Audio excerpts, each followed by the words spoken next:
Column نگار یاسر پیرزادہ صاحب ہمارے ساتھ موجود ہیں اور ذرا ان کے تجزیے اور ان کے انالیسس سے بھی ہم مستفید ہونا چاہیں گے کہ وہ کیا سوچتے ہیں۔ انہوں نے ریسنٹلی کالم بھی اس پہ لکھا ہے۔ یاسر بتائیے گا کیا آپ کی اسیسمنٹ ہے، اور یہ کوئی اتنی نئی بات نہیں ہے جو ہوا ہے اس وقت سیالکوٹ کا، اینڈ یٹ سو شاکنگ؟ جی بالکل آپ نے ٹھیک کہا، نئی بات نہیں ہے، نہ یہ پہلی بات اور نہ یہ آخری بات ہوگی،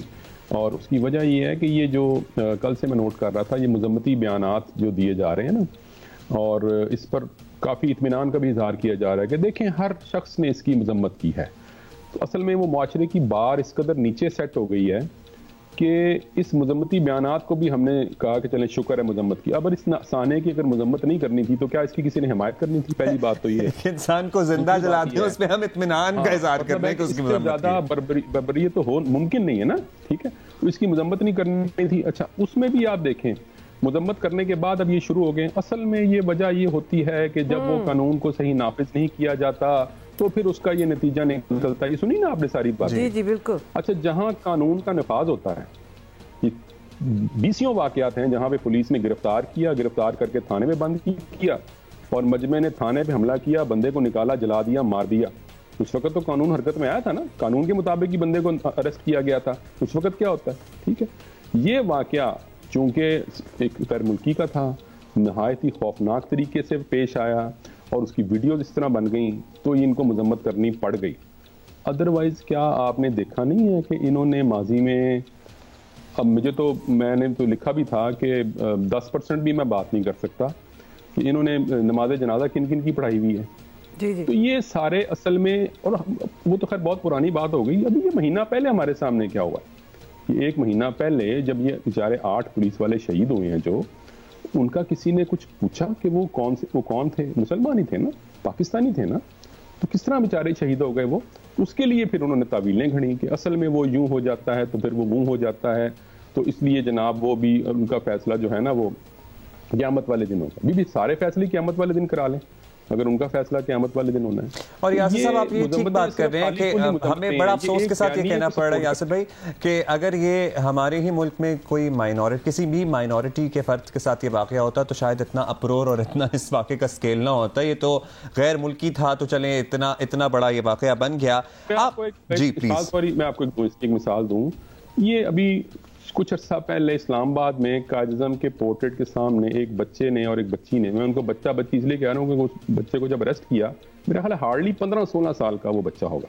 جس نے وہ تصاویر بنوائی تھی، ٹھیک ہے، اس کے اوپر آپ ان کی ٹویٹس دیکھ لیں، وہ ایسی چنگھاڑتی ہوئی خوفناک ٹویٹس کہ اسلام آباد انتظامیہ کو ان کو بچوں کو گرفتار کرنا پڑ گیا۔ اس کے مقابلے میں یہ ٹویٹس دیکھیں جو ابھی آئی ہیں، ہم اس کی مذمت کرتے ہیں، یہ بہت افسوسناک واقعہ ہے، اس طرح کی ہیں، مطلب بالکل ہی جس کو کہتے ہیں وہ اس میں وہ شامل نہیں ہے، وہ غصہ نہیں ہے اس میں جو اس بچے کے پورٹریٹ بنوانے پر ان کو آیا تھا۔ کہاں وہ واقعہ، کہاں یہ واقعہ؟ اچھا فرض کر لیں یہ عورت مارچ جو ہے،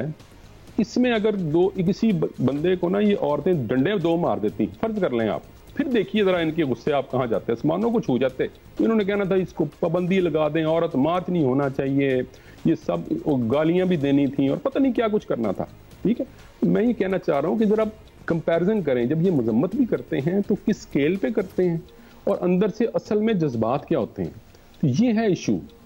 یہ جو سارا سال ہم ایک ماحول کو پروان چڑھاتے ہیں نا، اس ماحول کے نتیجے میں جب یہ واقعہ ہوتا ہے پھر ہم کہتے ہیں اوہو یہ تو ہمارا مطلب نہیں تھا۔ پھر آپ ایک منٹ ہوما اور یاسر بھائی آپ سے پوچھیں گے کہ مذمت کیا ایسا ہے کہ دل میں تو برا بہت جان رہے ہیں اور دل میں ان کے جذبات بڑے کھول رہے ہیں اور الفاظ نہیں یہ استعمال کرتے زیادہ، دل میں بھی کچھ خاص الفاظ اس لیے نہیں کرتے کہ کل کو ان کا ہی ووٹ بینک متاثر ہوگا، کل کو ان کو ہی ڈنڈے پڑ سکتے ہیں، مجمع میں کچھ بھی ہو سکتا ہے نا، نظر آ رہی ہے۔ ایکچولی یہ ایک بیانیے کو سپورٹ کرتے ہیں، اس بیانیے میں ان کی سٹرینتھ ہے،